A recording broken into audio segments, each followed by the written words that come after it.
Hi guys and girls. So I had a few requests from people for a comparison on the Nautitech 46 versus the Nautitech 48. Now clearly I've had two 40s. Those who know me will know I've had two 40s, a 46, which I'm now selling. It's been a little bit sticky. Market's a bit soft at the moment, but if anybody wants a good cat, give me a call. And a 48 which I recently bought, and a few people have asked me to do a comparison of the two. So firstly, what I'll say is the biggest factor here, of course, is price.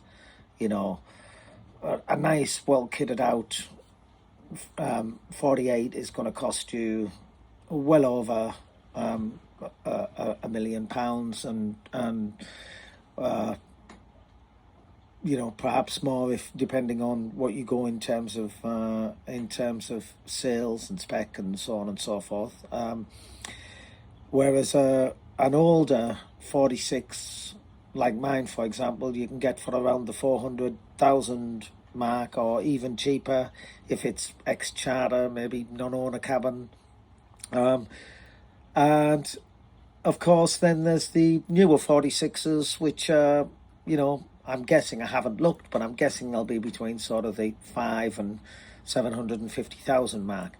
So within that question straight away, there's quite a lot of variation. So the first thing I'm going to say is, in terms of if I was genuinely in the market for a new or nearly new 46 versus a 48, would it be worth the extra?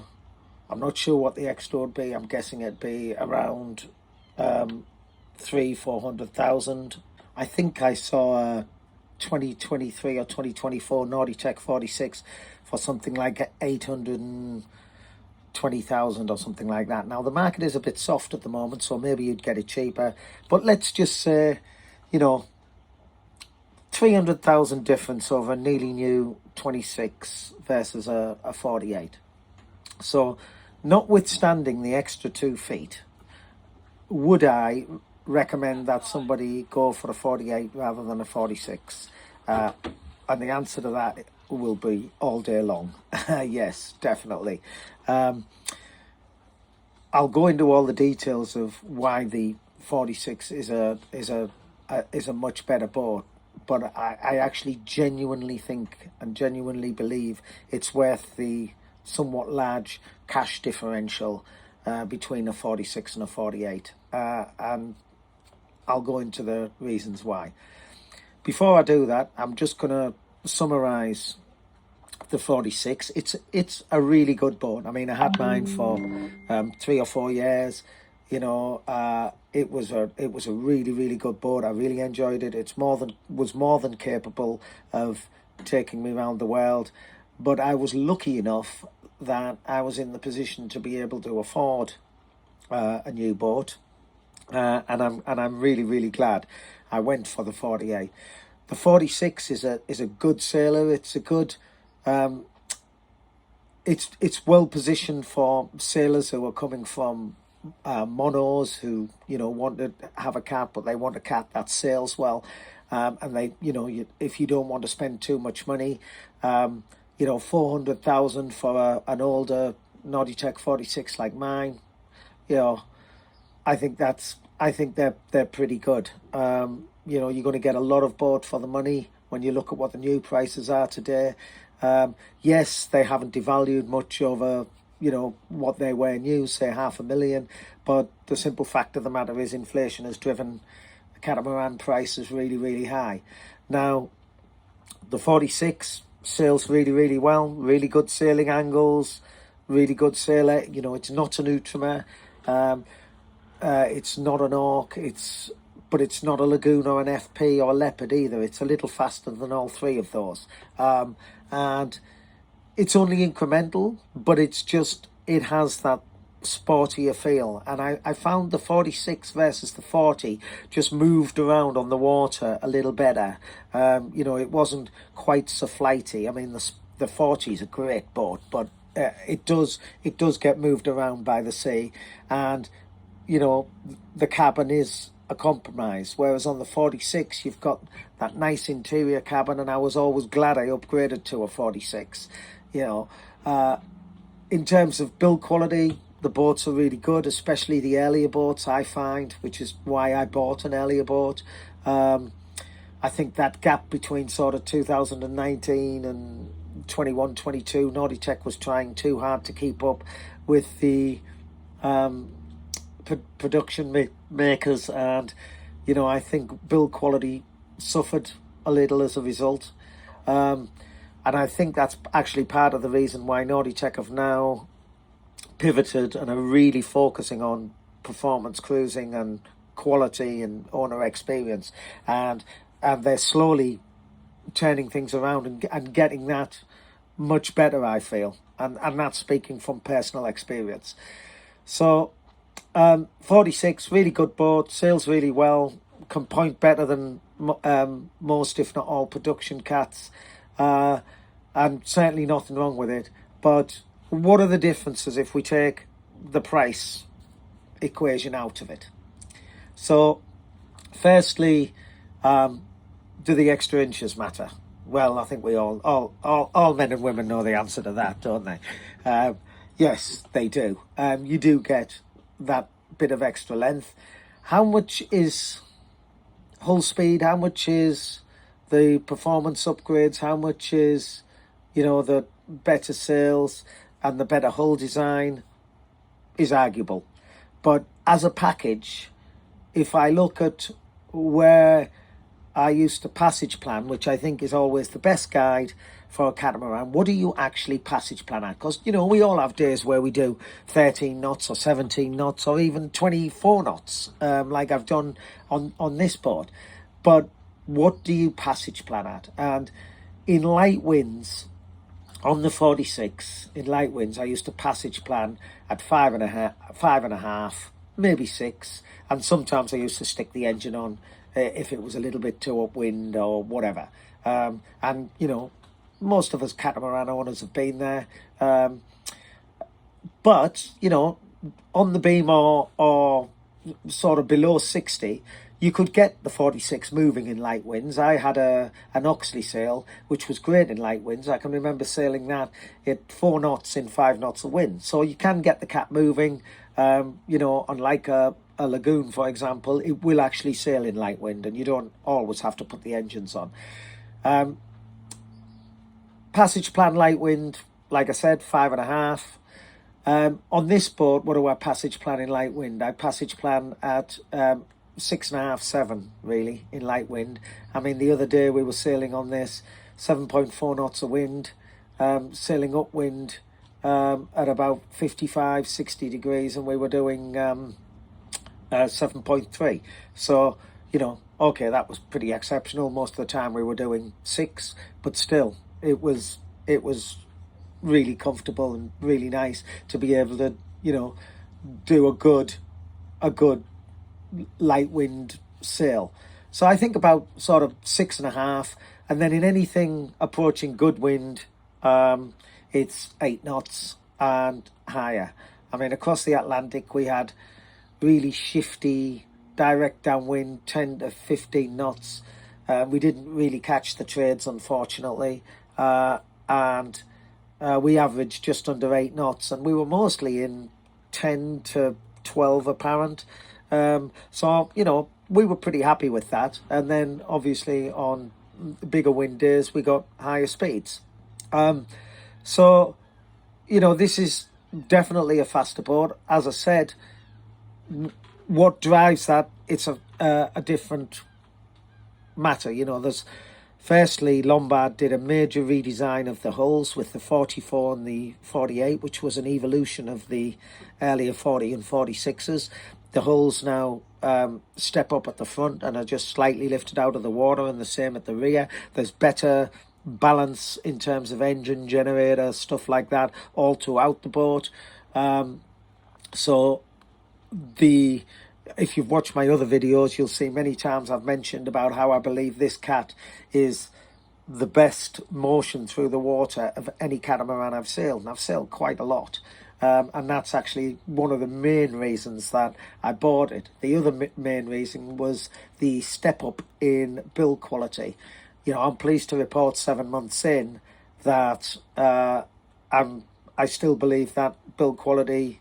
In fact, actually, I've come to the conclusion that the build quality on this is better than I expected, and probably I believe Utrama level.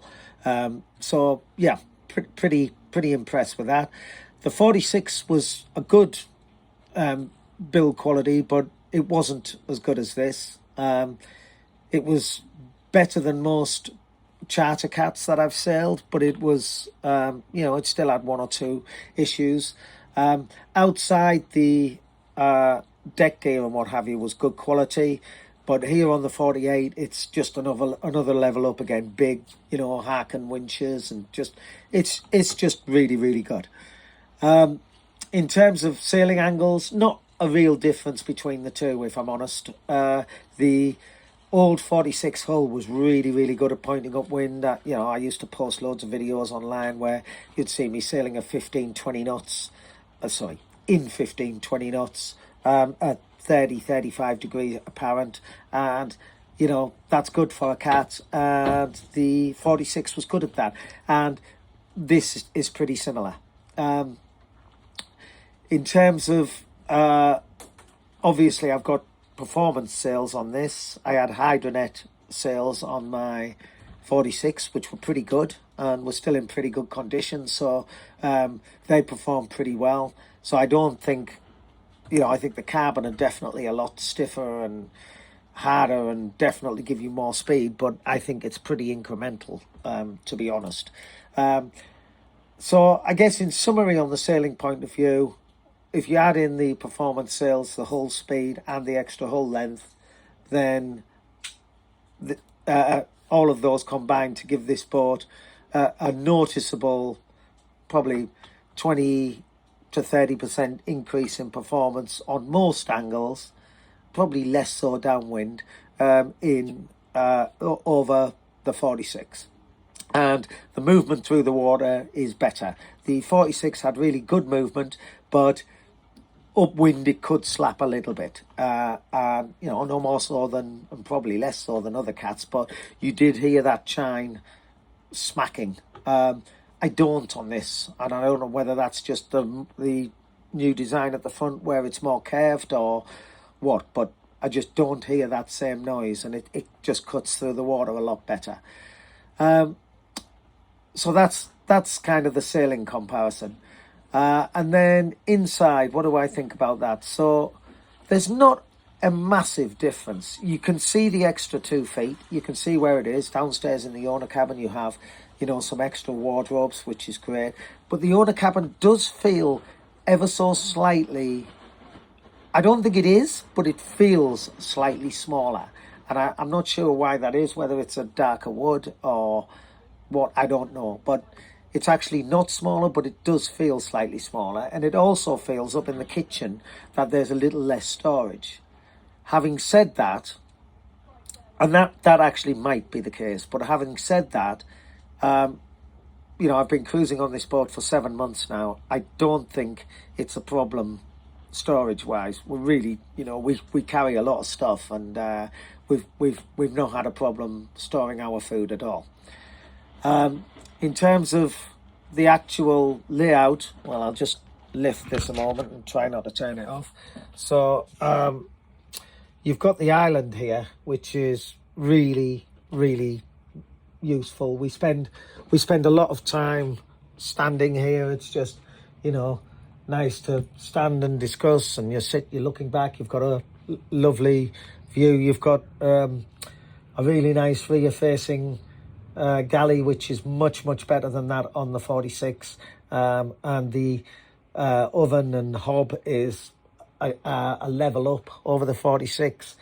I'm just redoing this video because I cocked up the last bit. This is a much better view of the kitchen area, and outside to the seats. This model comes with a free molly and a free Ted, and Ted is good for lounging around and not doing a lot really. And steaks. And what? Steaks, yeah, exactly. Well, these helm seats are an absolute step up over the old ones. They are really, really good. You can fit 2 people in them. I would recommend that people on their 46s actually convert their seats to the double. Probably worth mentioning the davits as well. The new davits are absolutely excellent. You can do a transatlantic and tie up your dinghy really, really well. There's our free Molly. I think she's the skipper on the boat. She spends most of the time bossing us around. We've turned the table into a lovely daybed there. So we eat outside all the time, and we eat outside all the time, and we use that for a daybed. So that works really, really well. So the layout up here is definitely a bit better, but you know, I really like the layout of the 46 anyway. At the front, in terms of storage, the 2 4-peak lockers are simply enormous. They're just enormous. Fantastic for storing all kinds of things. I mean, I have something I'd strongly recommend catamaran owners buy, is one of these. This is Teddy demonstrating our T-well.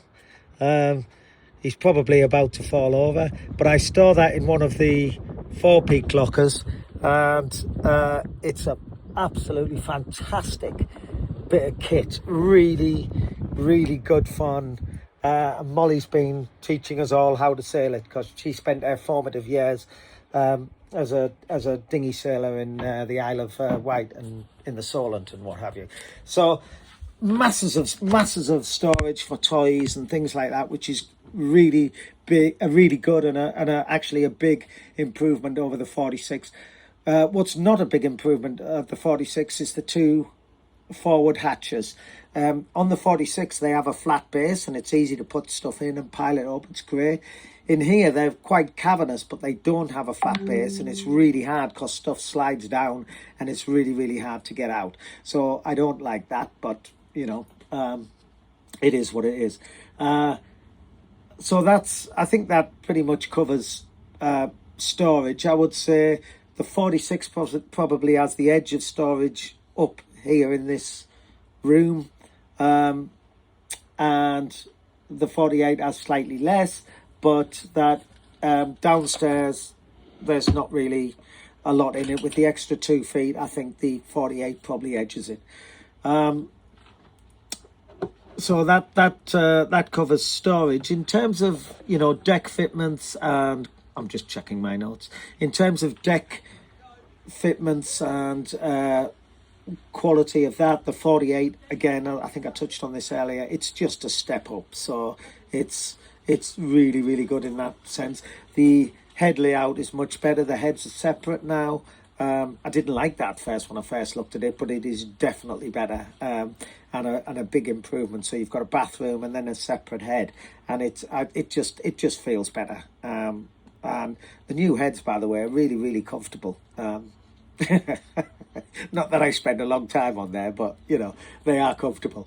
The smart room that I had put in the front is good, and actually the workroom I had put in the starboard front 4-peak is really, really, really useful, and I would do that on either boat. The airflow in the aft starboard guest cabin could be better, really. A little bit like the airflow on the 46. It's not the best in the world. It's not a reason not to buy the boat, but it's just a small irritation. I think that probably covers it. I mean, just to summarize what I said at the beginning, if I was looking at a new 46 and I could stretch the money to a new 48, would I? Yes, definitely, all day long. You will not regret it if you do that. This is an exceptional boat. Oh, that's one thing I missed. Curb appeal. I often talk about this because, you know, whether you're spending 400 grand on an older 46 or you're spending, you know, 1.2 million or whatever on a 48, you want a cat that as you pull up to it, you think, yeah, that looks nice. And I think Nautitech have always made nice cats, but I think Lombard have really excelled themselves with the 44 and the 48. And there's something about the 48 and the way it stretches the design that it just looks really, really good. And I've been really gratified, actually, the amount of comments, sailors coming up close past the boat just to shout, hey, what a lovely looking cat. And, you know, as an owner, that's nice. It's nice when people say that. So thank you to those people. I mean, I had a lovely couple who have a beautiful HH 50 out here, and they came past and said, yeah, what a lovely boat that is. It looks really, really nice. And it's lovely.